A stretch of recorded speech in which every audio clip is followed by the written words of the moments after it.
आदाब दोस्तों, मैं हूं गालिब कमाल और आप मुझे यूट्यूब पे देख रहे हैं। आज हम बात करेंगे कि ये मौलवियों को इतनी ज़्यादा ज़रूरत क्यों पड़ती है कि ये हर वक्त एवोल्यूशन के ऊपर बोलते रहते हैं।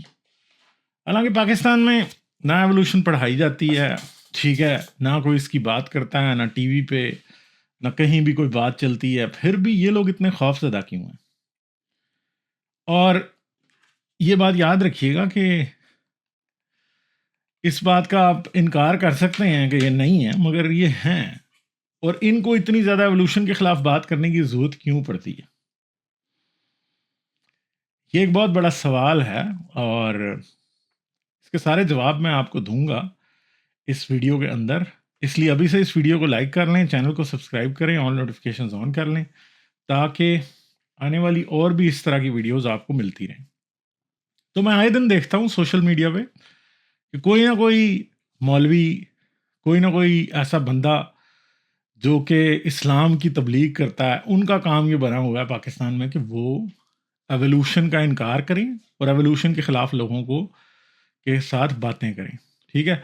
जैसे कि एक हज़रत से मेरी डिबेट भी हुई थी और वहाँ से उनका कैरियर शुरू हुआ था, ठीक है? और मैंने उस डिबेट में भी जो बातें उनको बताई थी, वो आज तक उनको हॉन्ट करती हैं, ठीक है?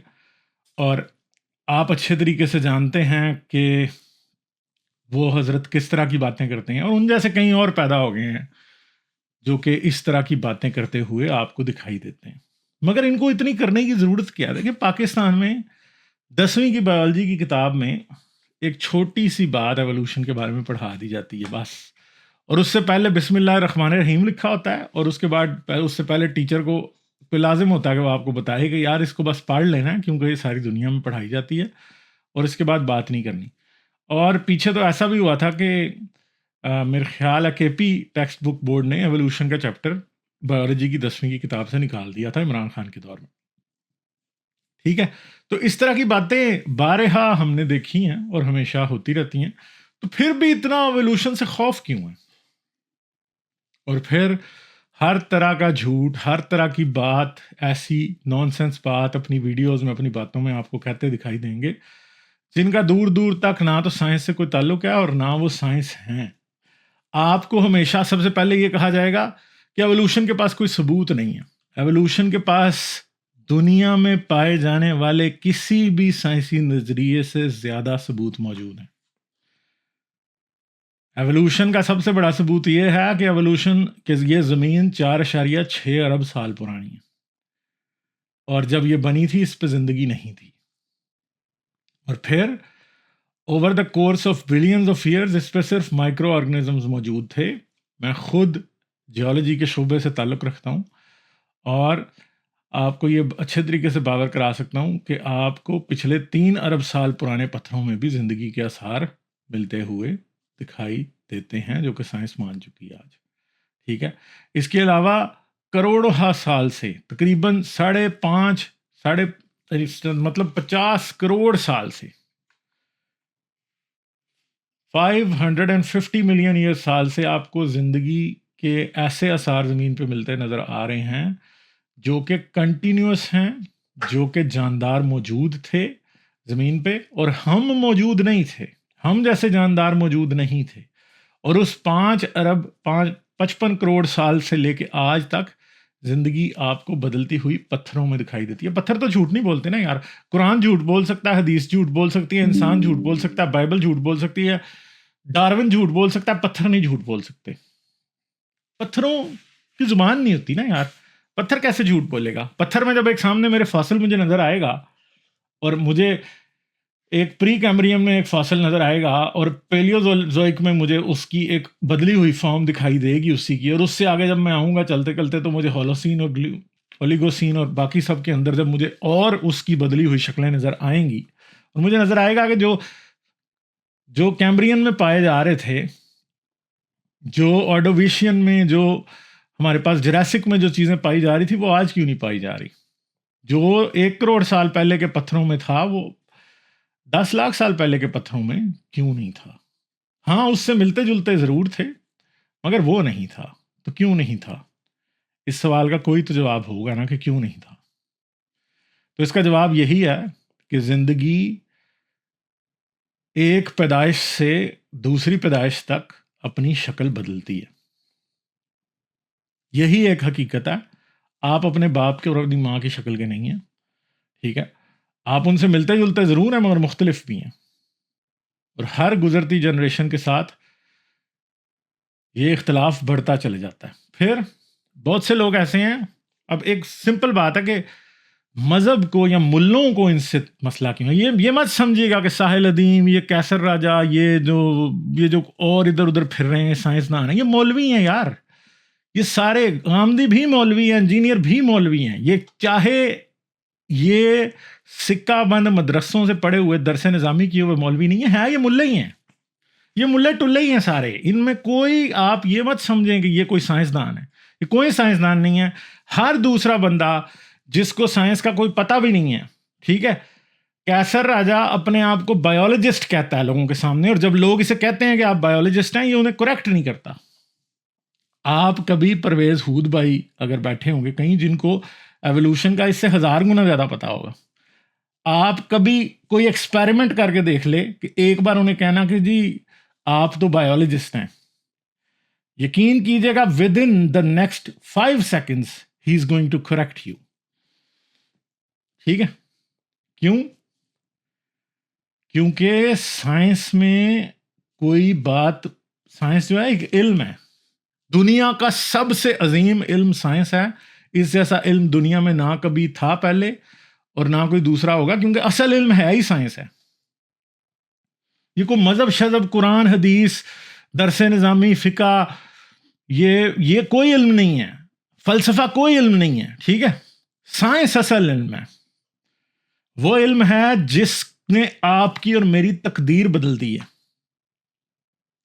तो साइंसदान आपको, अगर आप उसे कभी भी ये कहेंगे कि तू फलां चीज़ का एक्सपर्ट है और वो उसका नहीं होगा, उसी टाइम पे आपको कहेगा कि मैं नहीं हूं उसका एक्सपर्ट, चाहे आइंस्टाइन क्यों ना बैठा हो सामने। तो ये इस तरह के लोग जो कि फ्रॉडिये होते हैं, वो अपने नाम के साथ इस तरह की बातें एसोसिएट करना चाहते हैं। कोई मुझे कहेगा, अगर मैं साइंटिस्ट नहीं हूं मगर मुझे साइंस के लिए रिस्पेक्ट है, अगर मुझे कोई बायोलॉजिस्ट कहेगा, मैं उसे उसी टाइम करेक्ट करता हूं, क्योंकि मैं बायोलॉजिस्ट नहीं हूं। ठीक है? हाँ, अब एक ऐसी फील्ड से मेरा ताल्लुक ज़रूर है जिसका एवोल्यूशन से क्लोज रिलेशनशिप है, और एवोल्यूशन को साबित करने में सबसे पहले वो खड़ी थी, ठीक है, बायोलॉजी के साथ हाथ से हाथ मिला के। तो मैंने आपको बताया ना कि अगर आपको 10 करोड़ साल पुराने पत्थरों में एक फॉसिल मिलता है, तो वो आपको 5 लाख साल पुराने पत्थरों में क्यों नहीं मिलता? क्योंकि तब तक वो जानदार एक्सटिंक्ट हो गए, उसके डिसेंडेंट्स की फॉर्म चेंज हो गई, वो बदल गए। इसे ही एवोल्यूशन कहते हैं भाई। अगर एवोल्यूशन गलत होती तो पिछले 55 करोड़ साल, यानी 1 अरब साल के निस्फ से कुछ ज्यादा में मिलने वाले फॉसिल्स में आपको ऐसा दिखाई देता कि सारे एक जैसे होते हैं, क्योंकि एवोल्यूशन तो नहीं हो रही ना। ठीक है? दूसरी बात है कि फिर इन लोगों को इस बात की समझ नहीं आती कि वो एवोल्यूशन को ड्राइव कौन करता है। एवोल्यूशन की ड्राइविंग सीट पे कौन बैठा है? भाई एवोल्यूशन की ड्राइविंग सीट पे बैठी है नेचुरल सिलेक्शन। नेचुरल सिलेक्शन कहाँ से आती है? इनके ख्याल में नेचुरल सिलेक्शन खुदा कर रहा है। ठीक है? वो नेचुरल सिलेक्शन क्यों होती है? नेचुरल सिलेक्शन इसलिए होती है कि माहौल बदल जाता है। माहौल बदल जाता है तो उसके मुताबिक फिर नेचुरल सिलेक्शन हो जाती है। वही जानदार जो पिछले माहौल में रहने के काबिल थे, वो वहाँ रहने के काबिल नहीं है, इसलिए उनको बदलना पड़ जाता है। यहाँ तो वो ख़त्म हो जाते हैं, यहाँ वो बदल जाते हैं। ये बात याद रखिए, इर्तिका एक माइनॉरिटी बायोलॉजिकल कंडीशन है, एक्सटिंक्शन एक डोमिनेंट बायोलॉजिकल कंडीशन है। आज ज़मीन पे मौजूद हर 1 करोड़ साल बाद तकरीबन 99.99% स्पीशीज एक्सटिंक्ट हो गए होते हैं। उनमें से चंद ऐसे होते हैं जिनकी नस्लें आगे जारी रह पाती हैं। तो जो डोमिनेंट कंडीशन है वो एक्सटिंक्शन है। और एक्सटिंक्शन क्या है? एक्सटिंक्शन बेसिकली नेचुरल सिलेक्शन है। एक्सटिंक्शन ऐसे है कि देखें, एक सिंपल बात है कि आपके पास एक फिल्टर होता है। फिल्टर चीज़ों को आगे नहीं जाने देता। नेचुरल सिलेक्शन एक फिल्टर है, मगर ये फिल्टर कहाँ से आता है? ये फ़िल्टर कुदरती तौर पे आपके सामने होता है। जैसे कि एक सिंपल बात है कि ज़मीन जब बनी थी तो सूरज का दर्जा हरारत इतना ज़्यादा नहीं था, सूरज इतना गर्म नहीं था। आज से 2 अरब साल पहले सूरज की हरारत आज से तकरीबन 20% कम थी, 20% कम थी, ठीक है? और आज से 1 अरब साल बाद तकरीबन 50% से भी ज़्यादा या डबल के तकरीबन करीब पहुँच गई होगी, कि सूरज जितना अपना हाइड्रोजन जलाता जाएगा और हीलियम वाली फ्यूजन की तरफ जाएगा, उतना ही उसका टेम्परेचर बढ़ता जाएगा। अब ये क्या हो रहा है? ये हालात बदल रहे हैं। इसके दूररस नताइज होंगे ज़मीन की सरफेस पर रहने वाले तमाम जानदारों पे, और हमेशा से होते आए हैं।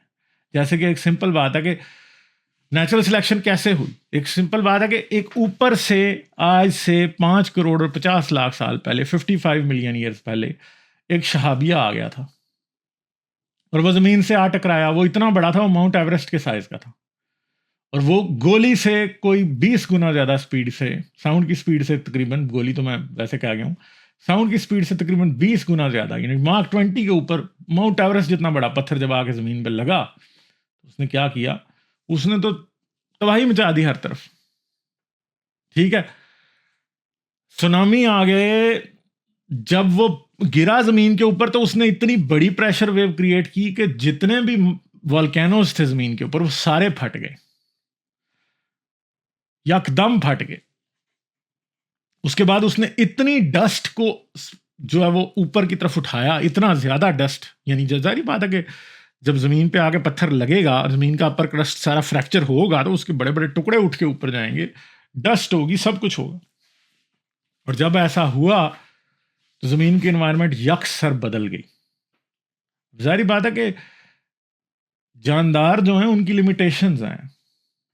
इंसान जो है वो 20% ऑक्सीजन में तो रह सकता है, 24% में भी नहीं रह सकता, और 16% में भी नहीं रह सकता भाई।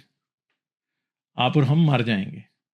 और अगर कोई एक चीज़ एक ऐसी कॉज कर दे जिसकी वजह से आप और मैं ज़िंदा ना रह पाएँ या हमारे लिए जीना मुश्किल हो जाए, मतलब आप फ़र्ज़ करेंगे, अगर फ़र्ज़ कर लें आज के ऐसा ही कोई शहाबिया अब आके टकरा जाए और उसकी वजह से जब गर्द ऊपर उठेगी तो सूरज ब्लॉक हो जाएगा। जब सूरज ब्लॉक हो जाएगा तो ज़मीन का टेम्परेचर गिरना शुरू हो जाएगा, और वो ब्लॉकेज जो सूरज की होनी है, जो डस्ट ऊपर गई है, उसकी वजह से कोई कल नहीं ख़त्म हो जानी, उसने अगले चंद साल तक कम से कम रहना है। और अगर अगले चंद साल के लिए सूरज बाबा गायब हो जाएं, तो आप मुझे बताएंगे आप कितने दिन गुजार पाएंगे? ज़रा खुद से सवाल पूछिएगा, और दुनिया का फिट से फिट इंसान भी कितने दिन गुजार पाएगा? सोचने की बात है ना। तो अगर वो नहीं गुजार पाएगा बहुत से दिन, तो नेचुरल सिलेक्शन हो गई ना भाई। नेचर में होने वाली तब्दीली ने एक फिल्टर का किरदार अदा किया, और आप और हम ख़त्म हो गए, ठीक है? तो ये तो एक बहुत बड़ी मिसाल है ना।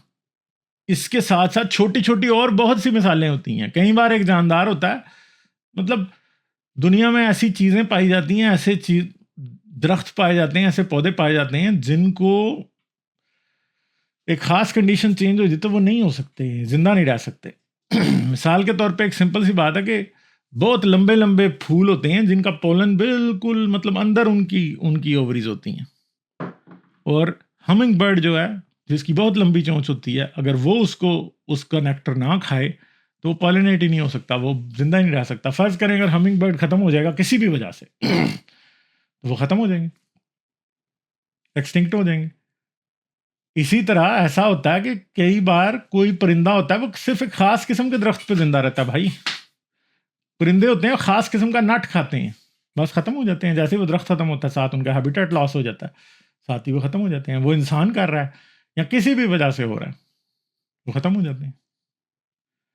तो प्रॉब्लम क्या है कि एनवायरनमेंट जब चेंज होती है, एनवायरनमेंट के चेंज होने की 100 वजूहात हैं। आज भी, आज से 83,000 साल पहले ज़मीन पे एक सुपर वॉल्केनो फटा था। वॉल्केनो क्या होते हैं? मतलब वॉल्केनो आतिशफ़शां पहाड़, आम वॉल्केनो फटता है तो वो जब अपनी गर्द ऊपर फेंकता है तो वो स्ट्रेटोस्फेयर तक पहुंच जाती है, ज़मीन से 100 किलोमीटर ऊपर, तकरीबन, सॉरी मैं गलत बोल रहा हूँ शायद, बहुत ऊपर चली जाती है, जहाँ पे बहुत तेज़ हवाएं होती हैं, और वो बादल उससे नीचे बनते हैं, वो कभी वापस ज़मीन पे नीचे नहीं आ सकते। ठीक है, तो 83,000 साल पहले एक इतना बड़ा सुपर वॉल्केनो फटा था, जिससे ख्याल किया जाता है कि वो येलोस्टोन नेशनल पार्क वाला जो वॉल्केनो है, सुपर वॉल्केनो, जो कि इधर अमेरिका में है, वो फटा था। और उसकी वजह से क्या हुआ कि इतनी गर्द ऊपर चली गई कि तकरीबन 6 महीने से 1.5 साल के दरमियान सूरज प्रॉपरली ज़मीन पे सूरज की किरणें नहीं आ रही थी, जिसकी वजह से वेजिटेशन फेल हो गई। वेजिटेशन फेल होने का क्या मतलब है कि दरख्त, ज़ाहिर बात है, रोशनी के बगैर अपनी वो जिंदा नहीं रह सकते। तो जब वो फेल हुए तो उन्होंने क्या किया, वो जब फेल हुए तो उन्होंने उन जानवरों को फेल कर दिया जो कि उन दरख्तों पर जिनका गुजारा था। जब वो जानवर फेल हुए तो उन जानवरों के ऊपर जिन जानवरों का गुजारा था, इंसान जैसों का, वो भी फेल हो गए। मगर वो इतनी मुश्किल सूरत हाल नहीं थी फिर भी, एज कम्पेयर टू द मतलब एक्सटिंक्शन ऑफ डायनासोर्स। ठीक है, तो वो सारे इंसान, वहाँ पे इंसान दुनिया में सिर्फ 10,000 के करीब रह गए थे। ये सारा मतलब अंदाज़ा लगाया गया, इस बारे में पूरे एस्टिमेट्स लगाए गए हैं। तो अगर कोई मुल्ला, कोई टुल्ला, कोई मेरे मुंह से कुछ और निकलने लगा था, ये सारे अगर आपको ये कहें कि एवोल्यूशन के पास कोई सबूत नहीं है, तो इनसे पूछें कि फिर ये जो पत्थरों की तहों में जो फासिल आज से 1 करोड़ साल पहले मिलता था, वो आज क्यों नहीं मिलता? ठीक है, जानदार डायनासोर आज क्यों नहीं मिलते? अगर एवोल्यूशन झूठ है तो डायनासोर आज क्यों नहीं मिलते? और अगर एवोल्यूशन नहीं हुई थी तो अल्लाह मियाँ ने डायनासोर बना के और उनको मार के और आपको कभी किताबों में बताया भी नहीं, क्या मसला है? अल्लाह आपको नूह की कश्ती में मारे हुए जानदार तो बड़े बता रहा है, और जो कि जिसका कोई सबूत ही नहीं है दुनिया में कि नूह का तूफान कभी आया था और कभी पूरी दुनिया में कोई ग्लोबल फ्लड आया था। और जो असल में हुआ है, जिसके जा बजा सबूत हर जगह मिलते हैं, डायनासोर्स की एक्सटिंक्शन, अल्लाह मियाँ के दिमाग से निकल गया था। अल्लाह मियाँ नशा पी के सोया हुआ था, क्या मसला था अल्लाह का? सोचने की जरूरत है ना। और खुद सोचिए कि क्रिएशन की स्टोरी में एक्सटिंक्शन ऑफ डायनासोर्स कहाँ फिट होती है? क्रिएशन की स्टोरी में ज़मीन के वो पत्थर जो ये साबित करते हैं कि ज़मीन पे एक वक्त एटमॉस्फेयर में ऑक्सीजन ना होने के बराबर थी, उनकी कंपोजिशन ये साबित करती है। ठीक है, आयरन बैंड फॉर्मेशंस पूरी दुनिया में मिलती हैं। आप ज़रा निकाल के देखिएगा कि आयरन बैंड फॉर्मेशंस कैसे बनी थी, ग्रेट ऑक्सीजनेशन इवेंट क्या था। ठीक है, एक ख़ास वक्त था तकरीबन 2.3 बिलियन ईयर्स पहले, यानी 2.3 खरब साल पहले, यानी 230 करोड़ साल पहले ज़मीन पे एक ख़ास वक्त ऐसा था जब ज़मीन के ऊपर ऑक्सीजन एटमॉस्फेयर में मौजूद नहीं थी। अगर आपको उस ज़मीन पे ले जाया जाए तो आप एक सांस भी नहीं ले पाएंगे, क्योंकि उसके एटमॉस्फेयर में hydrogen sulphide, sulphur dioxide, carbon dioxide और वाटर वेपर मौजूद थे और ऑक्सीजन मौजूद नहीं थी। क्यों?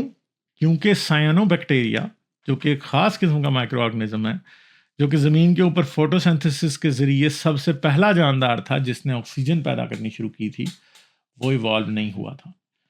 और जब तकरीबन 2.5 अरब साल पहले वो इवॉल्व हुआ, तो अगले 30 करोड़ साल वो 2.3 बिलियन ईयर्स तक, यानी 2.5 से 2.3 बिलियन ईयर्स तक, यानी 2500 से 2300 करोड़ साल तक ज़मीन के ऊपर एक कशमकश जारी रही और ऑक्सीजन बढ़ती रही ज़मीन के ऊपर। और फिर तकरीबन 2.3 बिलियन ईयर्स यानी 2300 करोड़ साल पहले ऐसा मौका आया कि साइनोबैक्टीरिया ने इतनी ऑक्सीजन एटमॉस्फेयर में डाल दी थी, और वो ऑक्सीजन जो उससे पहले जानदार एग्जिस्ट करते थे, जो कि एनारोबिक बैक्टीरिया होते हैं या एनारोबिक लाइफ फॉर्म्स होते हैं, उनके लिए ऑक्सीजन जहर होती है। ठीक है, यानी आज भी मैं आपको बता देता हूँ, आज भी ज़मीन पे एनारोबिक ऑर्गेनिजम्स मौजूद हैं, माइक्रो ऑर्गेनिजम्स।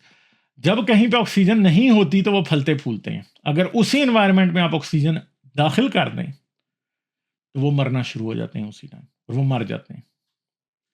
इसी तरह एनारोबिक बैक्टीरिया जो कि सल्फर रिच एनवायरनमेंट्स में जिंदा रहते हैं हाइड्रोजन सल्फाइड की मौजूदगी में, हाइड्रोजन सल्फाइड आप और हमारे लिए इतनी जहरीली गैस है कि हम उसके अंदर 1 मिनट भी जिंदा नहीं रह पाएंगे।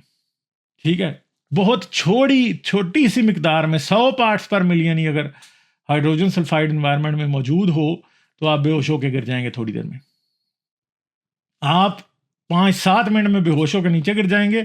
और अगर 100 से 150 पार्ट्स पर मिलियन हाइड्रोजन सल्फाइड मौजूद रहे उस एनवायरनमेंट में तो अगले आधे घंटे में आपकी डेथ हो जाएगी, आप मर जाएंगे, आप जहाने फ़ानी से कूच कर जाएंगे। अगर 15 मिनट बाद आपको किसी तरीके रिससिटेट कर भी लिया जाए तो हो सकता है आपके दिमाग को इरिपेयरेबल डैमेज हो चुकी हो, आप कभी भी जिंदा ना रह, दोबारा अपनी उस हालत में वापस ही ना आ पाए। ठीक है, आपके फेफड़े तबाह हो चुके होंगे। ठीक है, और आप पूरी जिंदगी में के लिए दमे में के मरीज बन जाएंगे। इतनी खतरनाक जहरीली गैस हाइड्रोजन सल्फाइड होती है। ठीक है, अब अगली बात यह है कि एनारोबिक बैक्टीरिया जो हैं वो हाइड्रोजन सल्फाइड पे जिंदा रहते हैं। एनारोबिक लाइफ फॉर्म्स जो हैं वो बहुत सारे वो हाइड्रोजन सल्फाइड पे जिंदा रहते हैं, क्योंकि वो सल्फर रिडक्शन साइकिल पे काम करते हैं। हम क्योंकि ऑक्सीजन के ऊपर काम करते हैं, इसलिए हम उसकी इन्वायरमेंट में रह सकते हैं, वो हमारी इन्वायरमेंट में नहीं रह सकते। मगर हम ये जानते हैं कि ज़मीन के ऊपर एक बहुत लंबा अरसा तक, जो कि तकरीबन 2.3 अरब साल से पहले का वक्त है, उसमें वही ज़मीन पे मौजूद थे और ज़िंदगी उसी तरफ जा रही थी। मगर फिर वक्त के साथ जब साइनोबैक्टीरिया इवॉल्व हुए तो उन्होंने क्या किया, उन्होंने ज़मीन के ऊपर ऑक्सीजन पैदा करनी शुरू कर दी और आज ज़्यादातर लाइफ फॉर्म्स ऑक्सीजन पे चलते हैं। ठीक है जी, तो जाहिर बात है कि अब आपको मैं ये बता देता हूँ कि नेचुरल सिलेक्शन क्या है। इसकी सबसे बड़ी एग्जांपल एक और मैंने आपको दे दी है कि भाई एनवायरनमेंट में अगर किसी भी वजह से ऑक्सीजन आ जाए, अल्लाह मियाँ बैठ के उधर से ऑक्सीजन नहीं छोड़ रहा होता। ठीक है, और अल्लाह मियाँ हाइड्रोजन सल्फाइड नहीं छोड़ रहा होता बैठा। ठीक है, एनवायरनमेंट बदलता है। अगर किसी क्लोज जगह पे कोई ऑर्गेनिक मैटर डिके करना शुरू हो जाए तो वहाँ पे जो गैसेस पैदा होंगी उनमें हाइड्रोजन सल्फाइड भी शामिल होती है, क्योंकि सल्फर भी आपकी बॉडी में मौजूद है, हाइड्रोजन भी आपकी बॉडी में मौजूद है, और हाइड्रोजन सल्फाइड का केमिकल फार्मूला होता है H2S। ठीक है, और फिर सल्फर डाइऑक्साइड होती है SO2 जो होती है। ठीक है, समझ गए आप? तो ये दो गैसेस हैं जो कि इस तरह की हैं। अगर हाइड्रोजन सल्फाइड एनवायरनमेंट में जब डिके करती है तो वो ऑक्सीजन से सल्फर रिएक्ट कर जाता है और फिर सल्फर डाइऑक्साइड बन जाती है। ठीक है, तो और सल्फर डाइऑक्साइड जब ऊपर उठती है, हाइड्रोजन सल्फाइड नीचे बैठती है, क्योंकि वो हैवियर देन एयर होती है। और जब वो हैवियर देन एयर होती है तो ज़मीन पे आज भी बहुत सी कारें ऐसी हैं, आपने अक्सर यूट्यूब पर टिकटॉक पे ऐसे एक्सपेरिमेंट देखे होंगे कि एक मशाल लेके जाते हैं और वो गार के अंदर नीचे जैसे ही करते हैं वो बुझ जाती है, क्योंकि वहाँ पे सल्फर डाइऑक्साइड या इस तरह की दूसरी हैवियर गैसेस मौजूद होती हैं और उसी टाइम ऑक्सीजन नहीं होती, वो बुझ जाती है। ठीक है, आज भी ज़मीन पे केव एनवायरनमेंट्स में लोग जाते हैं, गारों में मर जाते हैं एकदम। लोग सीवरेज पाइप्स में जाते हैं, मर जाते हैं एकदम। सीवरेज के अंदर नीचे जो सिस्टम है सारा, शहरों को जाते हैं, मर जाते हैं। पाकिस्तान में सैकड़ों लोग हर साल, पाकिस्तान में दसियों लोग हर साल इस तरह से मरते हैं जो सीवरेज वर्कर्स हैं। इंटरनेशनली बड़े इंपॉर्टेंट स्टैंडर्ड्स बनाए गए हैं। तो बात यह है कि फ़र्क सिर्फ एनवायरनमेंट का। नेचुरल सिलेक्शन क्या है? एनवायरनमेंट जब बदलती है तो एनवायरनमेंट खुद एक फ़िल्टर की तरह का काम करती है और वो उन जानदारों को मार देती है। कुछ जानदारों के लिए वो एनवायरनमेंट यकसर मोहलक होती है, मोहलक लाइफ उनकी छीन लेती है उनसे। इतनी खतरनाक जहरीली एनवायरनमेंट होती है उनके लिए। इसकी एग्जांपल एनारोबिक और एरोबिक जानदारों के दरमियान डिफरेंस है। अगर एरोबिक जानदार एनारोबिक सिचुएशन में चला जाए तो नहीं जिंदा रह सकता, एनारोबिक अगर एरोबिक सिचुएशन में चला जाए तो नहीं जिंदा रह सकता। दूसरी तरफ फिर एनवायरनमेंट मुश्किल हो जाती है किसी जानदार के लिए। एक सिंपल बात है कि एक जानदार है वो दरख्तों पर रहता है और सारी बात है कि प्लेट टेक्टोनिक्स की वजह से एनवायरनमेंट बदल जाती है। ठीक है, सूरज की अपनी वजह से एनवायरनमेंट बदल जाती है और बहुत सी फैक्टर्स हैं ज़मीन के ऊपर जिनकी वजह से एनवायरनमेंट बदल जाती है। ये एक बहुत लंबी चौड़ी डिस्कशन है। अगर किसी का दिल हुआ तो मुझसे आके आप चैनल पे क्वेश्चन पूछ सकते हैं। आज ही मेरी लाइव स्ट्रीम है रात को 9:30 बजे। ठीक है, तो आप आके मुझसे यही पूछ सकते हैं। तो जब एनवायरनमेंट ज़मीन की अपनी प्लेट टेक्टोनिक्स की वजह से बदलती है और बहुत से चीज़ें होती हैं। प्लेट टेक्टोनिक्स एक बहुत बड़ी रीज़न है। एवोल्यूशन प्लेट टेक्टोनिक्स के बगैर नहीं हो सकती। प्लेट टेक्टोनिक्स एक बहुत बड़ी रीज़न है जिसकी वजह से एवोल्यूशन हुई, क्योंकि ये जानदारों को मिला देती है, सेपरेट कर देती है। फिर एक जगह पर रहने वाले जानदारों का वो बदल जाता है, मतलब एनवायरनमेंट बदल जाता है। दरिया नए बन जाते हैं, पहाड़ नए बन जाते हैं, सहरा बन जाते हैं। सब कुछ प्लेट टेक्टोनिक्स से जुड़ा हुआ है। ठीक है, तो जब एनवायरनमेंट बदलती है तो उसकी वजह से क्या होता है कि एक जानदार था, वो दरख्तों पर रहता था, अब एनवायरनमेंट बदल गई तो अब वो बेचारा क्या करेगा? यहाँ तो वो इवॉल्व होगा, यहाँ वो उन 99.99% जानदारों की तरह एक्सटिंक्ट हो जाएगा। एनवायरनमेंट बहुत से केसेस में ग्रेजुअली बदलती है, एकदम तेजी से नहीं बदलती, ग्रेजुअली आहिस्ता आहिस्ता बदलती है। जैसे प्लेट टेक्टोनिक्स की वजह से एनवायरनमेंट में आने वाले चेंजेस एब्रप्ट नहीं होते, वो आहिस्ता आहिस्ता बदलते हैं और वो जानदारों को मौका फराहम करते हैं कि वो चेंज की स्पीड के साथ कैच अप कर सकें। और ये एक परफेक्ट सिचुएशन है एवोल्यूशन के लिए, इसलिए एवोल्यूशन होती जाती है।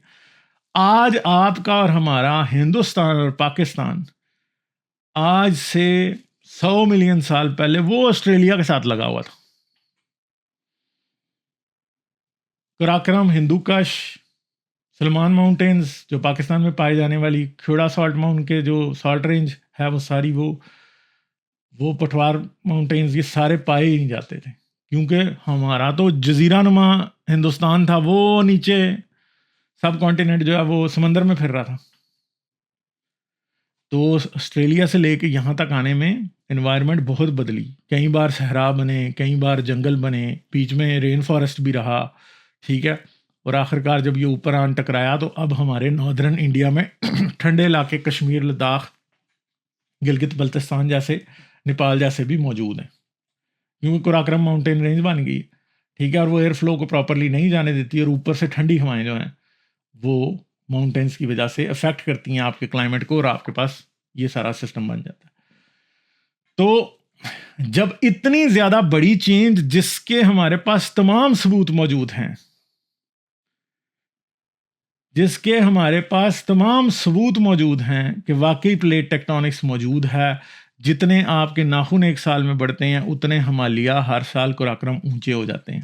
इस वजह से कि प्लेट टेक्टोनिक्स एक सच है, और प्लेट टेक्टोनिक्स एक सच है तो पिछले करोड़ों सालों से अगर आप इसी नाखून की रेट पे बढ़ने को करोड़ों सालों से मल्टीप्लाई कर देना तो आपको फिर अच्छे तरीके से पता चल जाएगा कि कहाँ पे कोई चीज़ आज से करोड़ों साल पहले थी।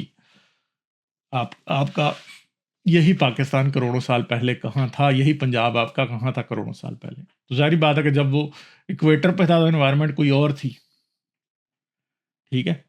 आज अगर आप इक्वेटर पे चले जाएं तो वहाँ पे तो और तरह की इन्वायरमेंट, और तरह का टेम्परेचर है, वहाँ पे तो दिन और रात जो है वो तकरीबन बराबर बराबर हैं, वो तो बराबर बराबर, ठीक है। इक्वेटर पे आपके बराबर नहीं है ना, आपके बदल जाते हैं, सर्दियों में दिन लंबा दिन छोटा और रात लंबी, और गर्मियों में रात छोटी और दिन लंबा, ठीक है। इक्वेटर पे नहीं होता ऐसे। आप पाकिस्तान से उठ के श्रीलंका चले जाएं ना, आपको एकदम अजीब सा लगने लग जाता है, यार ये क्या यार, सूरज सुबह एक टाइम पे निकलता है और एक टाइम पे बंद होता है, हालांकि श्रीलंका एग्जैक्ट इक्वेटर पे नहीं है, ठीक है। तो बात समझने वाली ये है कि एनवायरनमेंट बदलती है और एनवायरनमेंट पिछले करोड़ों अरबों सालों में मुसलसल बदलती आई है, और ऐसा मुमकिन ही नहीं है कि 1 करोड़ साल पहले की ज़मीन पे जो जानदार थे वो आज जिंदा रह सकें और आज वाले 1 करोड़ साल पहले जिंदा रह सकें। तो ज़िंदगी, क्योंकि माँ बाप बच्चे पैदा करते रहते हैं, हर बच्चा थोड़ा सा मुख्तलिफ होता है उनसे, उसकी वजह से क्या होता है, और इन्वायरमेंट भी बदलती रहती है, तो इन्वायरमेंट के फ़िल्टर से वो बच्चे गुजरते रहते हैं। उनमें से जो उस इन्वायरमेंट के मुताबिक ज़्यादा उसके मुताबिक होता है, जो उसमें ज़्यादा सक्सेसफुल हो सकता है, उसके पास चांस होता है कि वो ज़्यादा बच्चे मज़ीद पैदा कर सके। क्योंकि जो उस इन्वायरमेंट के मुताबिक नहीं होते, इन्वायरमेंट वैसे ही उनके लिए जहर है, वो उन्हें मार देती है। यही एवोल्यूशन और नेचुरल सिलेक्शन का असूल है, जो कि अरबों साल से इस ज़मीन पे कार फरमा है।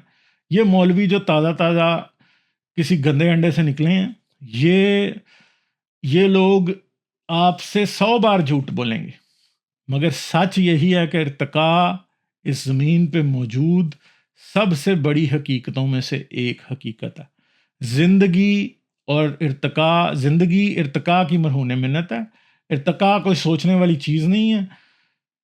हालात और वाक़यात इर्तिका के मातहत हैं और इर्तिका एक असूल है सिर्फ। इसी तरह नेचुरल सिलेक्शन भी एक असूल है। नेचुरल सिलेक्शन क्यों होती है? क्योंकि एनवायरनमेंट एक फ़िल्टर की तरह बिहेव करती है और वो अपने अंदर से सिर्फ उन चीज़ों को गुजरने देती है जो उसके क्राइटेरिया या उसकी कड़ी शराइत पे पूरा उतरती है। इसके अलावा वो किसी को आगे नहीं जाने देती। जब एनवायरनमेंट नहीं आगे जाने देती तो 99.9% स्पीशीज़ एक्सटिंक्ट हो जाते हैं। जो चंद बचते हैं वो आगे चलते हैं और वो मुसलसल हर वक्त एनवायरनमेंट उनको सिलेक्ट करती रहती है। आज इस वक्त भी एनवायरनमेंट सिलेक्ट कर रही है जानदारों को, कौन से आगे जा सकते हैं, आज से 10 लाख साल बाद कौन से मौजूद होंगे, कौन से नहीं मौजूद होंगे। सबसे बड़ी बात यह है कि किसी मौलवी को तो ये बात समझ ही नहीं आएगी ना। इमेजिन करना मुश्किल है कि 10 लाख साल पीछे इस ज़मीन पे आज आप जिस जगह बैठे हैं, इमेजिन करें कि आज से 10 साल पहले उधर क्या था, फिर इमेजिन करें कि 100 साल पहले क्या था, फिर इमेजिन करें कि 1000 साल पहले क्या था, और फिर इमेजिन करने की कोशिश करें कि 10,000 क्या था, 1 लाख साल पहले क्या था, और 10 लाख साल पहले क्या था, और फिर करोड़, और बात अरबों तक जाती है। ठीक है, क्योंकि जिस जगह भी ज़मीन के जिस टुकड़े पे भी आज आप बैठे हैं, आप अपना थोड़ा सा दिमाग इस्तेमाल करके देखिए, यह मुमकिन ही नहीं है कि वो पिछले 10 लाख साल में एक जैसा ही रहा हो। जब वो एक जैसा नहीं रह सकता, तो आप खुद से सवाल कीजिए कि उस पर रहने वाले जानदार एक जैसे कैसे रह सकते हैं। ये इर्तिका है, बस यही इर्तिका है। तब्दीली, इर्तिका सिर्फ और सिर्फ एक तब्दीली है। दुनिया कायनात में हर तरफ देखें तब्दीली ही तब्दीली है, एक ही चीज कांस्टेंट है, तब्दीली। There is only one thing that is constant, that is change. ठीक है, तब्दीली ही सिर्फ कांस्टेंट है, इसके अलावा और कुछ कांस्टेंट नहीं है। तो आप और हम ये कैसे मान लें कि जिंदगी जो कि सबसे ज्यादा तब्दील होने वाली चीज है, तब्दीली उस पर लागू नहीं है। अपनी अकल इस्तेमाल करें पाकिस्तानियों, आपके पास दिमाग है, इसलिए इन मुल्ले टुल्ले ठुल्ले का की बकवास को सुनने के बजाय और उस पर ईमान रखने के बजाय आप ये सोचिए कि जब तब्दीली एक हकीकत है और हर चीज तब्दील होती है, तो जिंदगी जो कि सबसे ज्यादा तब्दील होने वाली चीज है, आपकी आंखों के सामने तब्दील हो रही है, इर्तिका उस पर लागू क्यों नहीं होगा? क्योंकि इर्तिका तो तब्दीली का नाम है भाई, और तो कुछ है नहीं। तो कुरानो, हदीसों, अंजीलो, तौरात की बातों को जो कि लोगों ने लिखी थी किसी वक्त, जब वो थोड़े उनके दिमाग ठीक काम नहीं करते थे, उन्होंने अल्लाह का नाम लगा के चंद किताबें लिख ली, और उनके अंदर उन्होंने बता दिया कि अल्लाह ने ऐसे ऐसे बनाया, और कुछ पागल दीवाने आज भी ऐसे हैं जो कि समझते हैं कि वही हकीकत है। हालांकि वो तो पुराने वक्तों के जाहिल लोग थे। तो क्या आप इन मौलवियों से जाहिल बनेंगे? अपने आप से सवाल करें और सोचें।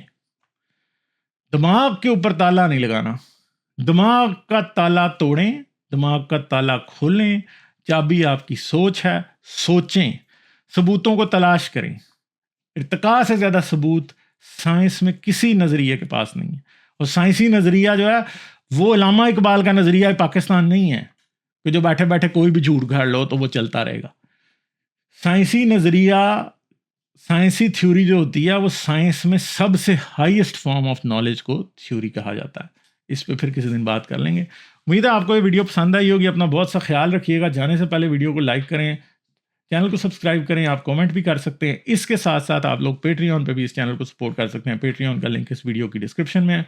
पेट्रियन मेंबर्स मुझ तक एक्सेस भी उनको मिल जाता है, वो मुझसे बात भी कर सकते हैं। अपना बहुत सा ख्याल रखिएगा। मैं आपसे अगली वीडियो में मिलूंगा। याद रखिए, मुल्ले टुल्ले कुल्लों से बच के रहें। ठीक है, ये सारे के सारे फ्रॉडिये हैं। ये अपना अपना चूरन आपके सामने बेचते हैं ताकि आप पागल बने रहें, और ये आपको उसके नाम पे लूटते रहें। आपको कोर्स बेचेंगे, आओ जी आपको इस्लामी डिबेटर बनना सिखाते हैं। खुद तो जाके डिबेट सीख ले पहले भाई। खुद तो तुम भागते हो डिबेटों से, खुद तो डिबेट सीख लो पहले जाके यार, फिर बात करना। चलें, अपना ख्याल रखिए। आदाब।